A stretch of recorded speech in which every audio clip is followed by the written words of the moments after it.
Hello hi नमस्कार जय Jagannath ममुनी blog को आपको स्वागत कर। तो सकाल सकाल गाधे पाधे रेडी हो मामू घर जावाई कारण माईंकर आज साद खिया था। तो ये आसी मामू घर पहुँची गली। पहुँच सारापर देखला बेलू भाउज ये भात बसी सैड्रे चिकेन तरकारी बहुत जोर बास्ना है। तो मुझे मार्केट पड़े आइसक्रीम आने आइसक्रीम आनिक देखला बेलू समस्ते खाई बसुँच माई भी खाई बसुँच मौसा टी माई को खुआदेले मुझे माई को खुआदेली आम शो पड़ू इवनिंग टाइम उठिकी गेली टी खुआई देती माई को रेडी करने पड़ा आसली।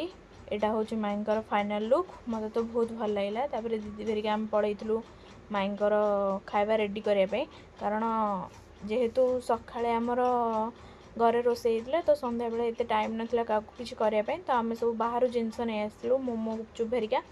तो मामा माउसी दीदी सासू दीदी भाउज मु झी आम समस्ते खुआदेलु माई को। आमर बहुत मजा मस्ती है।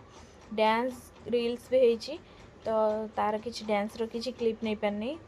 तो जा हो आम घर गोटे खुशी खबर आसी जाऊँ मु तो बहुत खुशी अच्छी खुशी मु पूरा कही पारुनी आपको मो खुशीटा। तो आमर लास्ट केक कटिंग है मत तो बहुत खुशी लगे केकटा भी बहुत टेस्ट होता। यहाँ हूँ मो फाइनल लुक। जब वीडियो भल लगी लाइक शेयर सब्सक्राइब करेंगे। रही जय जगन्नाथ।